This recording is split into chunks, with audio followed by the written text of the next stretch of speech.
کافي شایي دي صرف بس بطور تعزیت بطور هم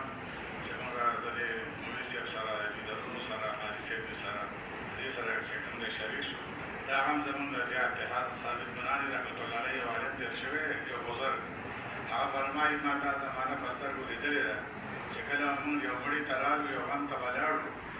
دا غم به په هر چا دومره سور و دومره سوچ فکر کې به سړی پروت و چې یا الله د فلانې بابا وفات دی فلاني بابا زوی وفات دی ښځې وفات دی لورې وفات ورور وفات دی زوی وفات دی نو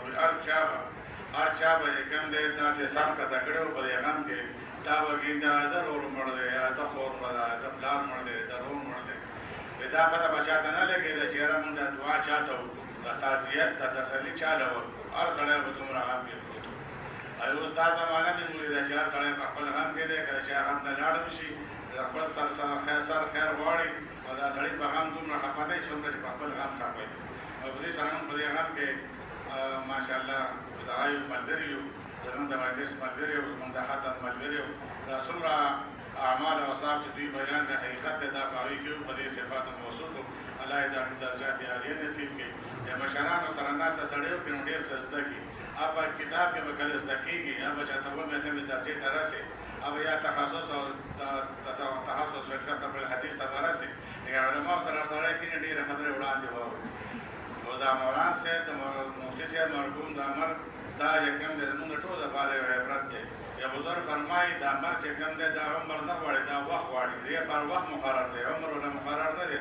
اوس هم د کې حقانیه کې دوه علما محدثین مولانا غفور الله صاحب او د دیر بابائی صاحب عبدالحلیم صاحب داوی تقریبا 84-85 سال بلکې 94 سال پورې د هغوی عمرونه دي الله پاک ژوندي ساتي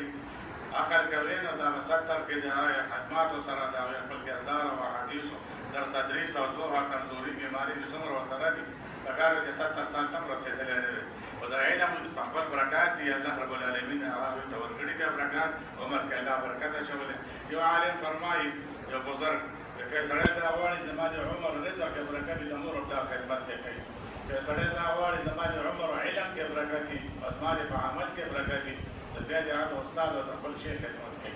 او د هغوی د خپلو مشایخو د احمد داور رحمت الله علیه او د مولانا رسول خان صاحب داسې د لویو لویو خلکو مجلس کاتب رحمه الله د هغوی خدمات یې کړي د هغوی په دست کې پاتې شوي الله عمر کې علم کې برکت اچولی سړی چې غټېږي او لویېږي او زړېږي او عمل کېږي عمر یې زیاتېږي نو دا دماغ کمزوری کېږي او دا د علم د برکته او د هغې مجالسو کې ناست د صحبت د برکته د علم کې الله نور هم اضافه راولي د شپې خوب ویني الهام ورته وي اشارې طلبه ورته وایي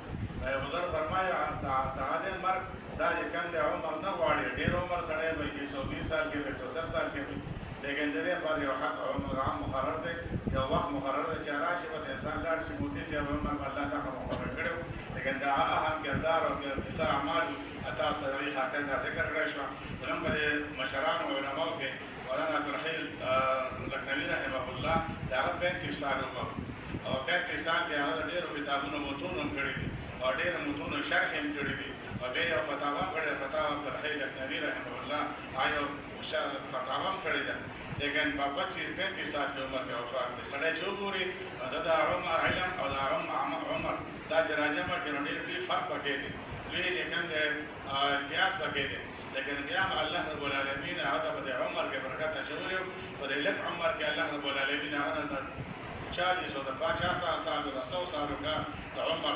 کار کې الله پاک رسول مفتي صاحب سم الله تعالی معامله مسوکړه بس راسې لار با علاج چې د هغه باندې زموږ تنګ دی الله دې موږ ته اسانه کړي او خپلې مرحلې ډېرې اتبار کړي د بیمارۍ تکلیف بیا د ځنکدن تکلیف بیا د قبر تکلیف هغه برداشت مرحلونه ووت انشاءالله اوس به د هغې خپل ملګرو سره صحابه کرامو سره کوم تکلیف چې د هغه د چا کوم مقلدو د هغې علماو سره صلحاو سره به انشاءالله په جنت کې اوسېږي الله دې موږ ته اسانه کړي حضور وایي که نه ډېره عجیبه خبره کوي دا ژوند خپل راوړ کوي دا ژوند مونږ ډېر ترسیم کړی دی فلاني ځای ته به ځم فلاني ځای ته به ځم بیا به دا کوم بیا به دا کوم بنګله به جوړوم جایداد والم جاګیر والم بیا به هغې کې ګڼ مارکېټونه جوړوم بیا به سعودي ته ځم بیا به انګلینډ ته ځم دا پیسې تعلیم به کوم تعلیم نه پس به دا کار کوم دا کار به کوم دا ژوند لا رنګ کې لنډ ځان ته بیخي او بیا فرمایي یو بزرګ وایي ټوله حیران یم که حلال اخري حساب کتاب در سره کوي او که حرام اخري عذاب در کوي سبق دی لوی درس دی یو لوی کلاو کتاب دی لکه حلال یې خورم نو حساب کتاب را سره کوي حساب کتاب خو ډېر ګران کار یو کار د زوی نه تنګ شوی او زوی دوکان ور واچوي د سیرت کتابونو کې راځي نو چې کله ماښام راغی نو پلار ته یې راشه ما دا کاپي راوړه روزنامچه تا